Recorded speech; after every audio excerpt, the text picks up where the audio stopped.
Hello everybody and welcome. Thank you for joining today's webinar with Base and Precious Metals Explorer Alvo Minerals. I'm Annabel, Munro, Account Director here at Investability, and I'm delighted to be joined by Rob Smakman, the Managing Director of Alvo.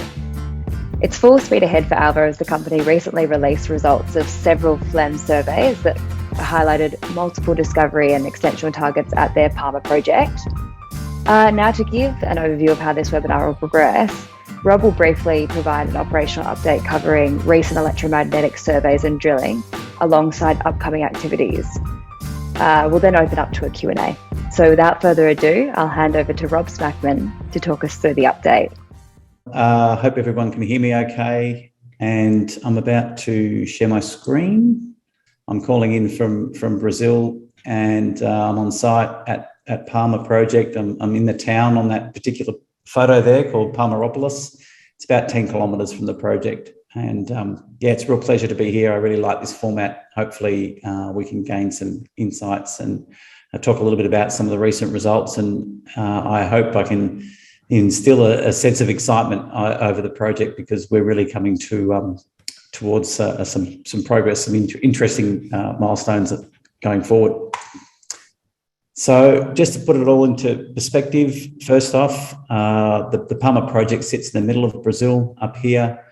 The two projects where we've really focused our time so far have been the C1 project here and the C3 project towards the north of the actual tenement package that we have across the Palmaropolis zone.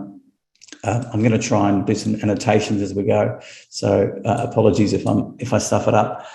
I'm calling you from Palmaropolis, the town which sits in between all of those different targets. Okay, now the first thing that I would really like to focus on is the results that were released in June. We drilled the results that were released were focused around the C1 project. If I can zoom in a little bit, the area that I wanted to highlight were some of the results that we got in the southern end of the ore body. You can see that obviously we got some really good results to the south on the southernmost line here, 21 metres at 1.8% copper and 8% zinc. And obviously 20 metres in hole 28 was also really noteworthy. But this section here with hole 30 is something that I'm going to highlight a little bit later on, and so I'd like to just hope that you can hold that in your head for a moment. I need to jump out of there.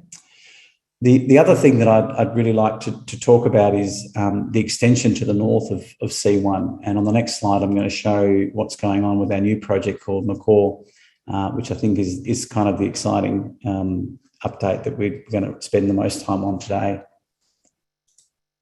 So this is a 3D kind of compilation diagram that we put out in the last announcement. And the first thing that I'll draw attention to is the ore body in red here is the C1 or wireframe or itself.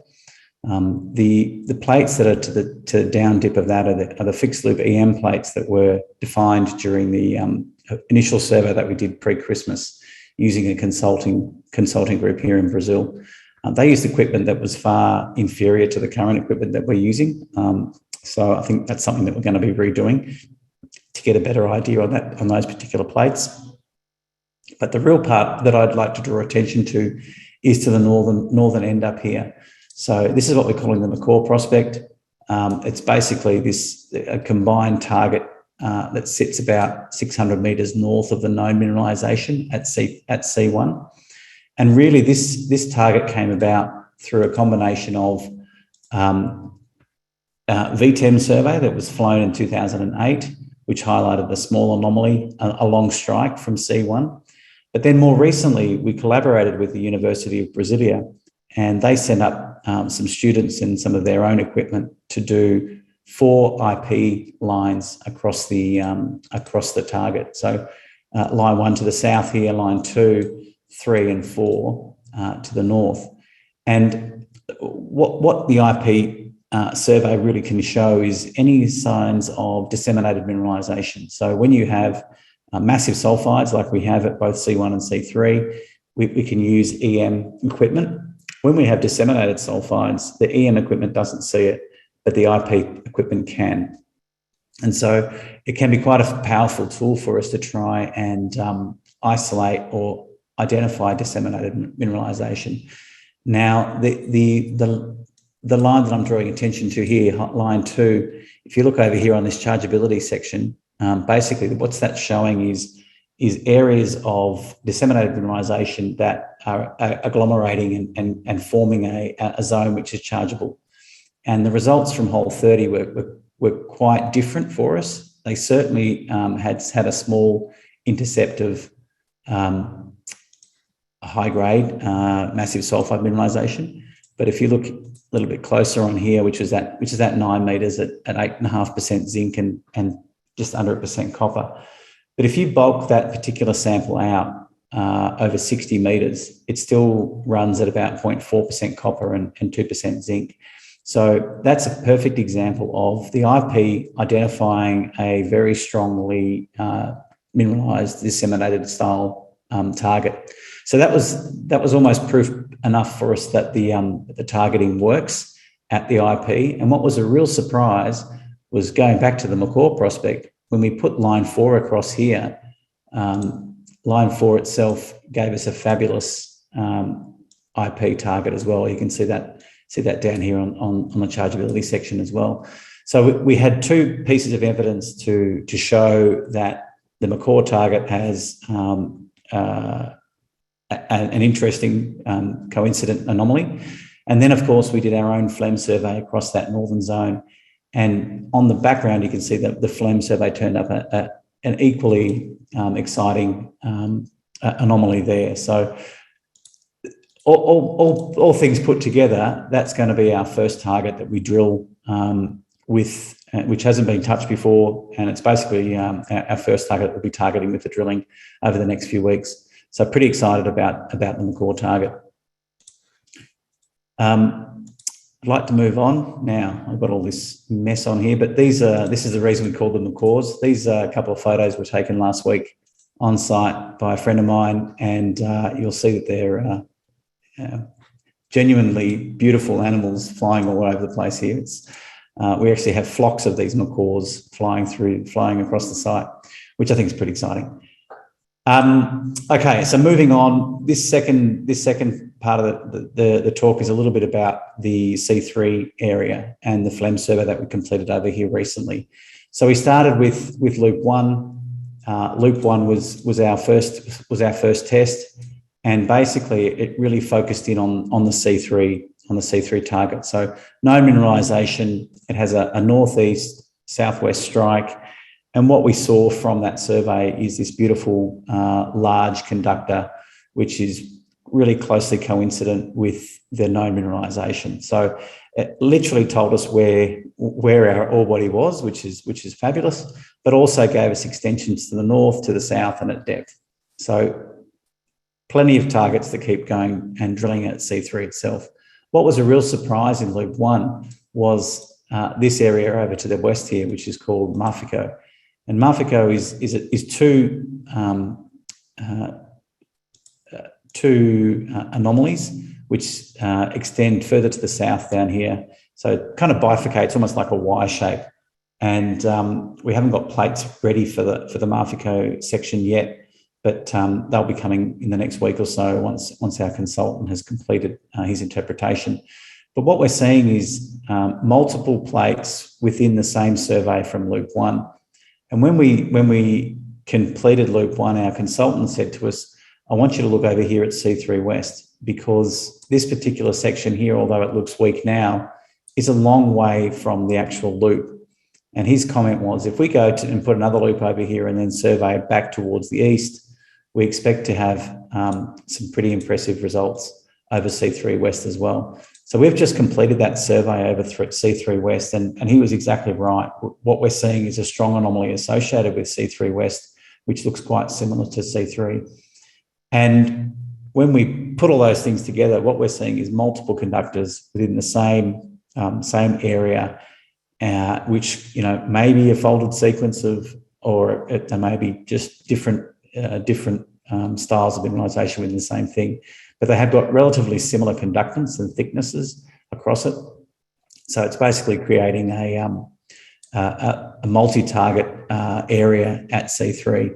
And so for reference, the distance between those surveys is probably about 500 metres. So they're quite big surveys, and plenty of space to find multiple things within the same area. At the moment, we're still drilling at C1. We'll be mobilising the rigs from C1 towards C3 with a stop at Macquarie along the way over the next few weeks, and we'll be targeting Marfico, C3 West, and of course C3 West extension, or C3 itself extensions at depth and along strike. Okay, moving right along. This is a cross-section through the centre of C3. And one of the other tools that we have in our armoury, now that we've bought the fixed loop equipment, is the downhole equipment. And it's basically a similar survey, but the probe itself goes down the hole. And so we've done our first couple of drill hole, dipping our first couple of drill holes. Results, again, are still outstanding, but at this stage, this is a particular one of the holes that we did, which was hole 8, the deepest hole on that particular section. And you can see from the fixed loop survey, there's a really strong a plate that extends below the drilling, and on a very similar sort of strike. It's a little bit steeper than our known ore body. We're taking that information and adjusting that interpretation. And then, of course, across here, about 400 metres, we've got the Marfico plate, which is dipping shallowly, but towards C3 itself. So we don't know what happens at depth. Obviously, our equipment is limited to seeing down to about 400, 500 metres. So what happens at depth, we don't know. But certainly that's something that we'll be chasing up. And of course, on the drill plan, you can see that as we head further to the north, we are getting closer between the two plates. So if there is a fold closure, it's ideal that it will be, our intention, our theory is that it will be further to the north, is what I'm trying to say. And remembering, of course, that there are two extra, that the Marfico plate kind of bifurcates as it goes further to the north. So we think there might be a plate here and another plate somewhere out and here. So that's interpretation to come. I mean, I need to rub these out, otherwise they go on to the next page. They're the real areas that I wanted to focus in on, because I think what we're trying to do here at Alvo with our exploration program to date has been to first of all prove that what was done in the 80s and the 70s in terms of drilling and resource calculations was valid, and we've done that. You know, C1 and C3, the results that we've had have been absolutely fabulous.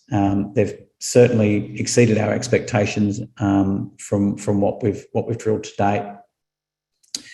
So the idea, of course, is then to take it to the next step and to try and prove that our exploration model is somewhat valid.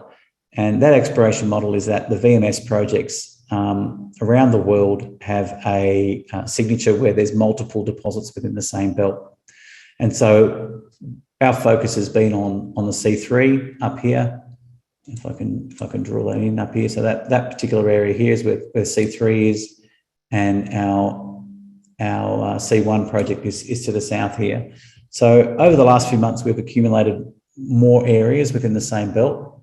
And I think this particular slide is where I wanted to finish up on. It's basically trying to say that if we can prove that there is multiple anomalies or mineralized conductors within those two areas, who knows what's within the rest of the belt. These VMS projects around the world tend to cluster, and if there are multiple other clusters within the belt, then sky's the limits for Palma. And hopefully over the next few weeks we'll be drilling some of these targets, and we'll show that it's not just a pipe dream. We're hoping that it's going to be something a lot more. Okay, I had two more things to show. This is our guys in the field doing the fixed loop EM survey. Just as it's a bit of a picture of what it's like out there at the moment. It's dry. We're in the dry season. It's pretty flat. This is a soy field. The farmer didn't crop this year, and so he's going to let that go to seed. But you can see, so it's pretty easy conditions for the guys to work in. It's pretty hot, but not too bad. And this was us on Sunday dipping our first drill hole at C3.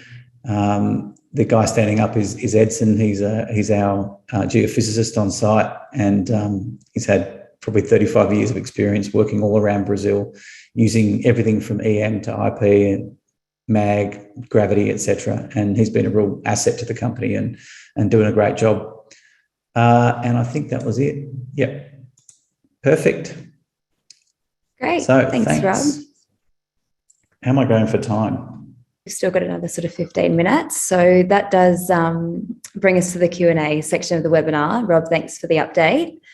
If you wish to submit a question, you can do so through the live Q&A box, but there were some questions submitted prior to the webinar, so we'll just start with those. Right. Rob, James has asked, how many other conductors similar to Mafico and McCaw and C3 West have Alvo identified across Palma? Yeah, I've stopped on the right page. So if we just take Mafico, C3 West and C3 itself, and then maybe we can zoom into that particular area. So all those three particular conductors, C3, C3 West and Mafico, are sitting in that blob, in this blob up here. So that's, and then all of the rest of these stars are all category 1 or category 2 priority anomalies within the belt. So I think that kind of gives you the impression that there's a lot of different targets for us to drill. Of course, not all of them are going to be mineralized, of course. So we have to exercise a lot of selectivity and try and drill the best ones first. But yeah, we're pretty positive about how it's going at the moment. There's a new anomaly that we're just started our fixed loop on, and that is that's in here. It's called, it's just right there. It's this little one here, and it's called Pelicano or Pelican, named from our Julio Liz, our exploration manager. He swore that he saw a piece of dead wood that looked like a pelican. So that's his name for the project. He's a big fan. So that's the next one cab off the rank in terms of keeping it local. Robin has asked, will Alvo progress other greenfields targets in the background to the current drill programs? Yeah, so that's a really good question, because that's exactly what we're doing, and part of that work's already been done for us by the CPRM, by the Geological Survey back in the 1980s, and then they've continued to do small bits of geochem across the project. All that information's been compiled, and some of that work is here on this second map, which is a geochem like summary map across the tenure. So we've ranked our targets in terms of their prospectivity from a fixed loop perspective. From an EM perspective. We've ranked them in terms of a geochemistry perspective.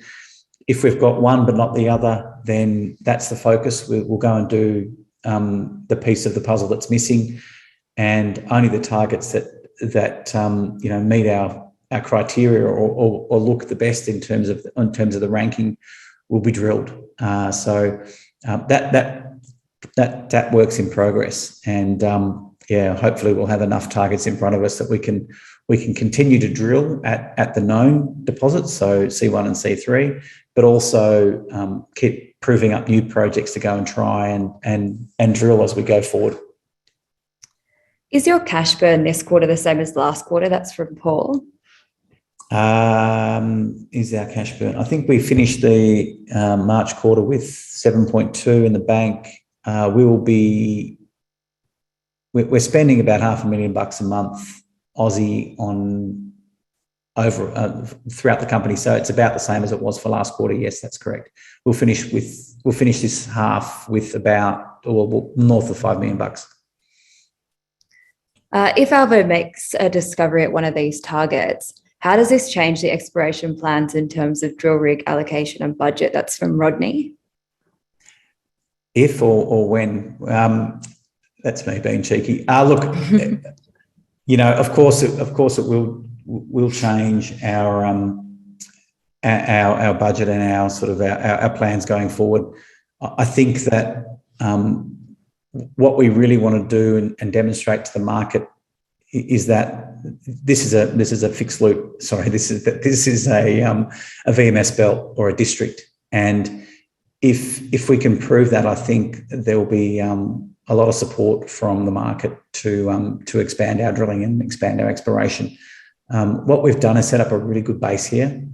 We have a fabulous core shed. We've got a really good young team that are enthusiastic and racing each other out the door every morning, trying to get the survey finished or get to the drill rig and log core. It's a really nice and positive vibe because everyone's enthused in part of what's going on. So if we do make a discovery, then yeah, we'll adjust our budget to suit.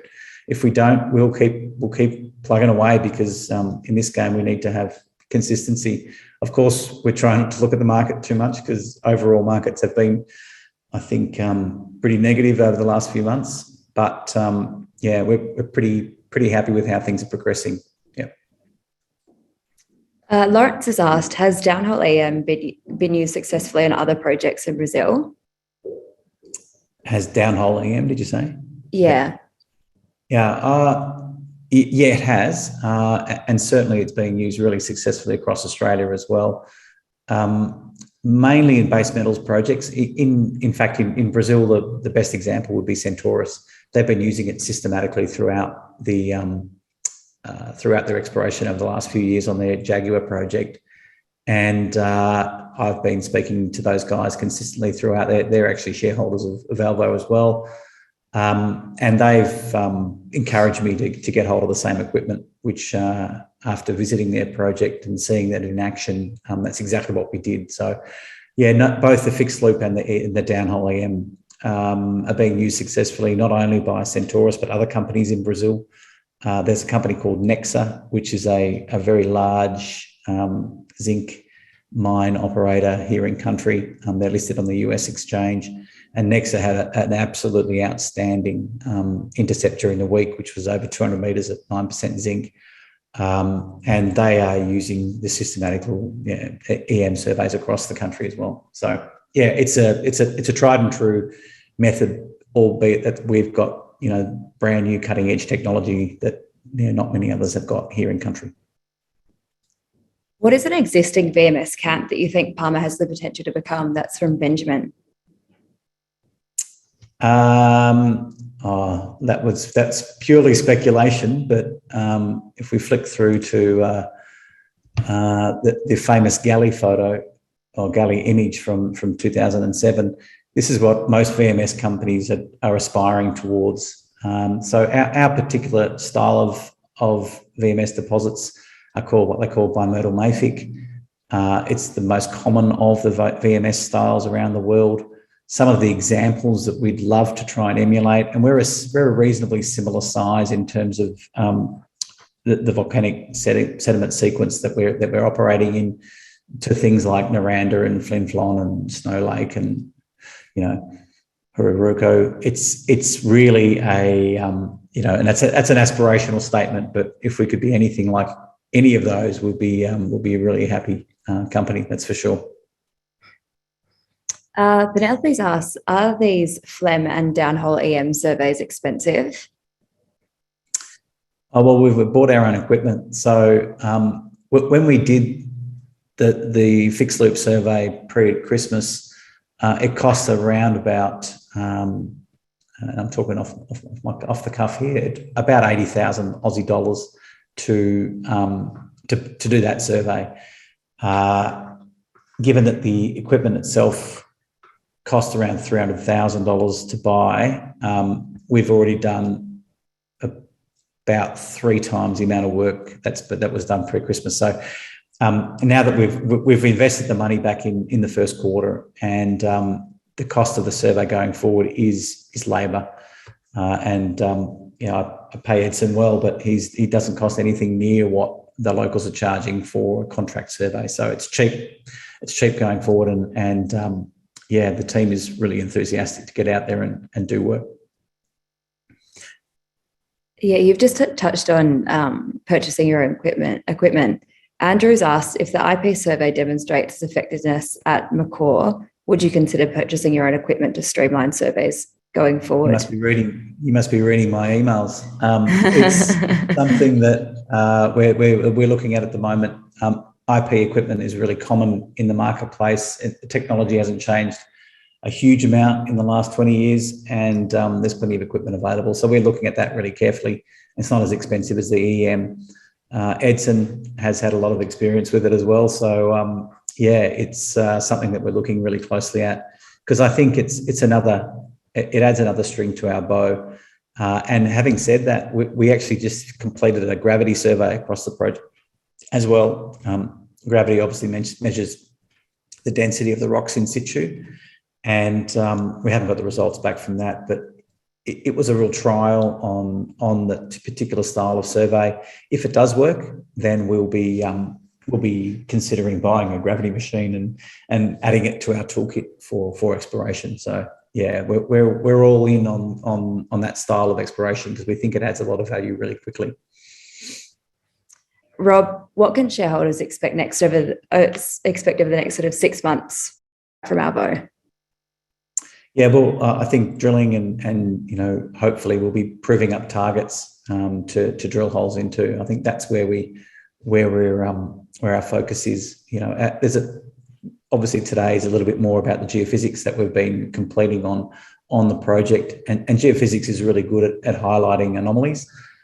It's also really good at finding more bodies after they've been found, as a cynical geologist would say. But it's a tool that can only be proven by drilling. So we haven't stopped drilling since we listed. We've just clicked close to the first 10,000 meters of diamond. I've got approval from the board to keep the rigs turning, because the results are going well. So we'll continue drilling. We'll start drilling some of these new exciting targets like Marfico, like Macor and C3 West, hopefully Pelicano, extensions on C3, extensions on C1 once we've got all our results back and done our interp. It's going to be, hopefully we'll start be doing a bit more of the exciting discovery and expansion legs of our strategy. Yeah, absolutely. That's really exciting, Rob. Well, unfortunately, that is all we have time for today. Thank you to everyone who's joined us. And Rob, thanks for the update. We're looking forward to checking back in with you soon. Great. Thanks, Annabel. And hello to everyone. And hopefully got something out of today. Ciao.